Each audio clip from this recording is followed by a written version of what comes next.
അതിർത്തിയിലെ സംഘർഷങ്ങളും മറ്റു കാര്യങ്ങളുമൊക്കെ ഇങ്ങനെ വന്നതുകൊണ്ട് വിഴിഞ്ഞത്തെപ്പറ്റി കഴിഞ്ഞ ദിവസങ്ങളിലും നമ്മളൊരു വീഡിയോ സ്റ്റോറി ചെയ്തിട്ടില്ല. വിഴിഞ്ഞം നമ്മളെപ്പോഴും ഫോളോ അപ്പ് ചെയ്യുന്ന ഒരു കാര്യമാണ്. ഇപ്പോൾ ഈ ഇന്ത്യ പാക് സംഘർഷത്തെ മുൻനിർത്തി തന്നെ വിഴിഞ്ഞത്തെപ്പറ്റി ചില പരാമർശങ്ങൾ വന്നതുകൊണ്ട് ഇന്ന് എന്തായാലും വിഴിഞ്ഞത്തെപ്പറ്റി 4 കവിൾ സംസാരിക്കാമെന്ന് വിചാരിക്കുന്നു. നമ്മുടെ പ്രേക്ഷകർക്ക് അറിയാമല്ലോ. അപ്പോൾ എന്തൊക്കെയോ സങ്കല്പിച്ചിട്ട് ഇങ്ങനെ ഓരോന്ന് ചില യൂട്യൂബും മാമന്മാർ അവതരിപ്പിക്കുന്നത് കണ്ടതുകൊണ്ട് ഞങ്ങൾ പറയുകയാണ്. അതായത് പറഞ്ഞു വരുന്നത് കേട്ടാൽ തോന്നും ഇന്ത്യ പാക് സംഘർഷം ഇപ്പോൾ ഉണ്ടായത് തന്നെ വിഴിഞ്ഞത്തെ തളർത്താൻ വേണ്ടിയാണ്. ചൈനയുടെ കരങ്ങൾ അതിന് പിന്നിലുണ്ട്.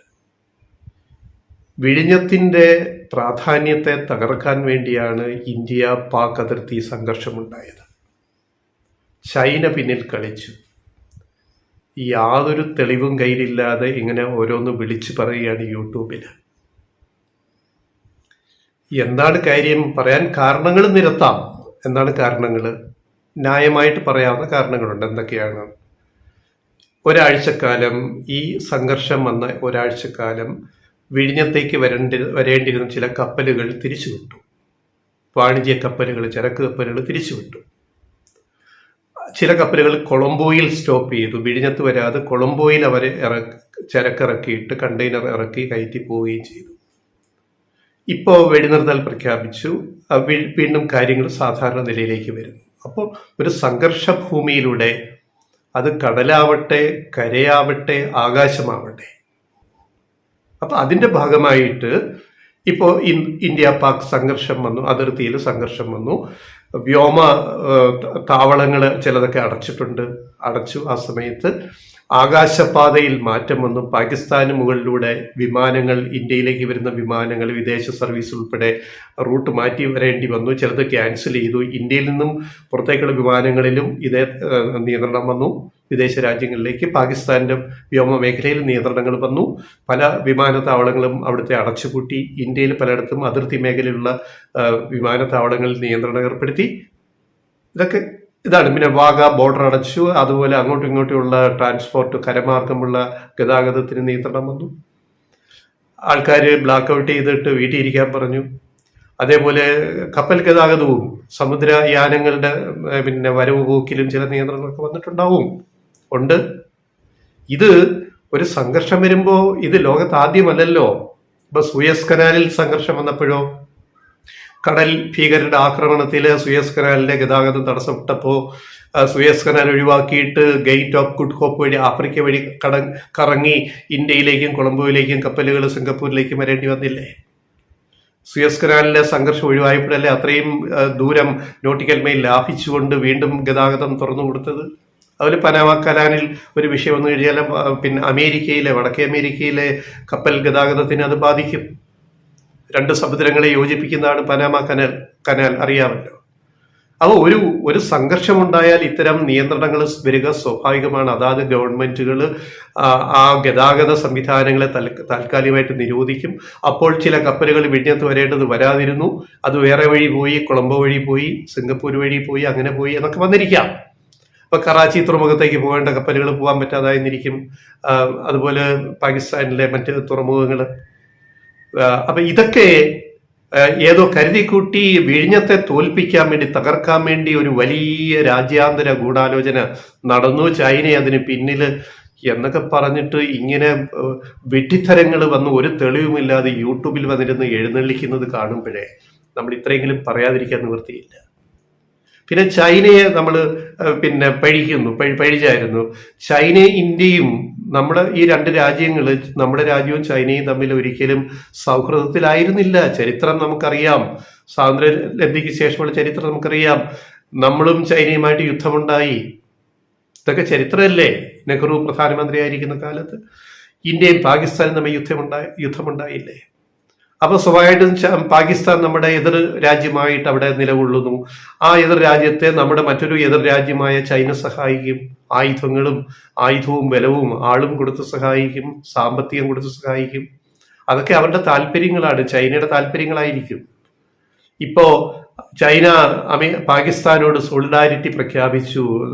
പാകിസ്ഥാന്റെ അതിർത്തി ലംഘിക്കുന്ന ഒരു നടപടിയെ ഞങ്ങൾ പിന്തുണയ്ക്കില്ല എന്ന് പറയുമ്പോൾ അതിൻ്റെ അകത്ത് ചൈനയുടെ രാഷ്ട്രീയമുണ്ട്. ചൈന എത്രയോ ബില്യൺ ഡോളേഴ്സ്, എത്രയോ കോടികൾ പാകിസ്ഥാനിൽ മുടക്കിയിരിക്കുന്ന അവിടുത്തെ വികസന കാര്യങ്ങൾ, റോഡ് ഗതാഗതം, അതുപോലെ കപ്പൽ ഗതാഗതം, അത് ചൈനയുടെ താല്പര്യങ്ങളാണ്. ചൈനയ്ക്ക് പാകിസ്ഥാനെ വളർത്തുകയല്ല, ചൈനയുടെ താല്പര്യങ്ങളാണ്.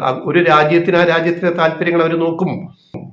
ഇപ്പൊ ചൈനയുടെ താല്പര്യം, ചൈന പലയിടത്തും ലോകത്ത് സാമ്പത്തിക കോളനികൾ ഏറ്റവും ഉണ്ടാക്കിയ ഈ ആധുനിക യുഗത്തില്, നവയുഗത്തില് ലോകത്ത് ഏറ്റവും കൂടുതൽ സാമ്പത്തിക കോളനികൾ ഉള്ള രാജ്യം ചൈനയാണ്, അമേരിക്കയല്ല.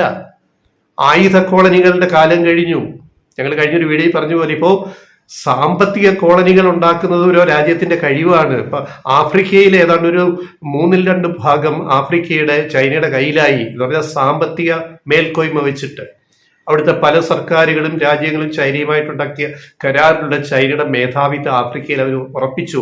പണ്ട് യൂറോപ്യന്മാര് ഇവിടെ ഏഷ്യ കീഴടക്കിയതുപോലെ, അല്ലെങ്കിൽ ലാറ്റിൻ അമേരിക്ക കീഴടക്കിയതുപോലെ വേറൊരു പുതിയ നവയുഗത്തിലെ ഒരു രീതിയാണിത്. അത് ചൈന ചെയ്യുന്നു. ചൈന ചെയ്യുമ്പോൾ അത് ചൈനയുടെ കഴിവ്. നമുക്ക് ചെയ്യാൻ പറ്റാത്ത എന്തുകൊണ്ടാണ്? അത് നമ്മുടെ കഴിവുകേട്. ചൈന ശ്രീലങ്കയെ പിടിച്ചു മുറുക്കിയില്ല, ശ്രീലങ്ക പാപ്പരായില്ല. അത് നേട്ടാനുണ്ടാക്കി, ചൈന ഉണ്ടാക്കി. അതുപോലെ പാകിസ്ഥാന് വരാൻ പോകുന്നത് ശ്രീലങ്കയുടെ ഗതിയാണ് വരാൻ പോകുന്നത്. എന്തേ നമുക്ക് സാധിക്കാൻ പറ്റില്ല? ചൈന ചെയ്യുന്ന കാര്യങ്ങൾ എന്തേ ഇന്ത്യക്ക് ചെയ്യാൻ പറ്റാത്തത്? അതിന് ഉത്തരങ്ങൾ നമ്മൾ തേടണം. അത് ഇവിടെ പറഞ്ഞാൽ അത് ഒത്തിരി വീഡിയോ നീണ്ടുപോകും. അതുകൊണ്ട് അതേപ്പറ്റി കൂടുതൽ പറയുന്നില്ല. എന്തുകൊണ്ട് ഇന്ത്യയുടെ താല്പര്യങ്ങൾ നമുക്ക് സംരക്ഷിക്കാൻ പറ്റുന്നില്ല? ഇപ്പൊ പാകിസ്ഥാന് തിരിച്ചടി കൊടുത്തു, ഓക്കെ. എന്നിട്ട് വെടിനിർത്തൽ പ്രഖ്യാപിച്ചത് അമേരിക്കൻ പ്രസിഡന്റ്.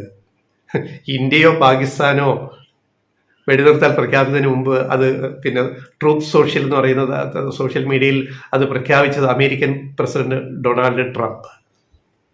അപ്പൊ ഇന്ത്യയുടെ പരമാധികാരം എവിടെയാ? അമേരിക്ക മീഡിയേറ്റ് ചെയ്തോ ഇല്ലയോ? അമേരിക്ക മധ്യസ്ഥത വഹിച്ചു എന്ന് അവർ അവകാശപ്പെടുന്നു. ഇതുവരെ യെസോ നോയോ ഇന്ത്യ പ്രതികരിച്ചിട്ടില്ല, പാകിസ്ഥാനും പ്രതികരിച്ചിട്ടില്ല. ഇത് ജനങ്ങൾക്കറിയണ്ടേ? ജനങ്ങളോട് വ്യക്തമാക്കണം എന്താണ് സംഭവിച്ചത്. അതുകൊണ്ട് ചൈനയെ പഴിചാരി, അല്ലെ അവരെ പഴിചാരി, ഇവരെ പഴിചാരി, ഇത് വിഴിഞ്ഞത്തിന്റെ പേരിൽ എന്തോ ഒരു മഹാസംഭവം പോലെ സംഘർഷം ഉണ്ടാക്കി എന്നൊക്കെ വ്യാഖ്യാനിക്കുന്നത് സത്യം പറഞ്ഞാൽ ശുദ്ധ വിവരക്കേടാണ്. എന്തും വിളിച്ചു പറയാവുന്ന രീതിയിലേക്ക് മാധ്യമ പ്രവർത്തനം പോകരുത്. അതുകൊണ്ടാണ് ഞങ്ങൾ ഇത്രയും ഇപ്പൊ വിഴിഞ്ഞത്തെ പറ്റി പറഞ്ഞത്. വിഴിഞ്ഞത്തെ പറ്റി ഒരു കാര്യം കൂടി പറഞ്ഞിട്ട് വീഡിയോ അവസാനിപ്പിക്കുക. അല്പം നീണ്ടുപോയി, നമ്മുടെ പ്രേക്ഷകർ ക്ഷമിക്കുക. വിഴിഞ്ഞത്തിന്റെ MD, വിസിലിന്റെ MD, വിഴിഞ്ഞം തുറമുഖത്തിന്റെ സർക്കാരിന്റെ ഉടമസ്ഥതയിലുള്ള അദാനി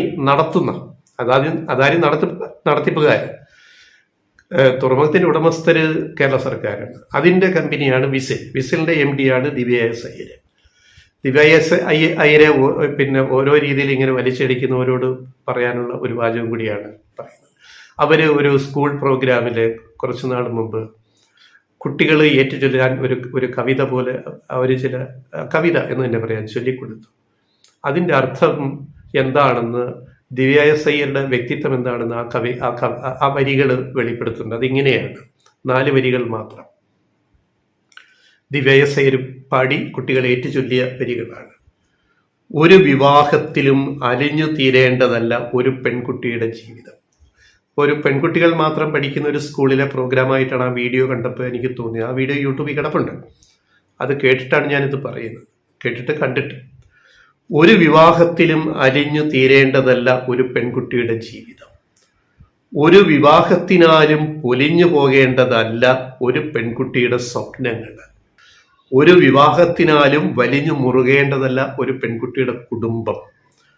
ഒരു വിവാഹത്തിനാലും തുലഞ്ഞു പോകേണ്ടതല്ല ഒരു പെൺകുട്ടിയുടെ ജീവനും ഇനി. ഒരു വിവാഹത്തിനാലും തുലഞ്ഞു പോകേണ്ടതല്ല ഒരു പെൺകുട്ടിയുടെ ജീവനും ഇനി. എൻ്റെ അർത്ഥം മനസ്സിലായില്ല.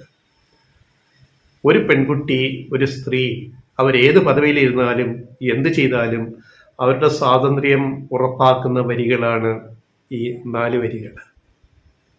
ഇത് ചൊല്ലിക്കൊടുത്തയാളാണ് ദിവ്യ എസ് അയ്യർ.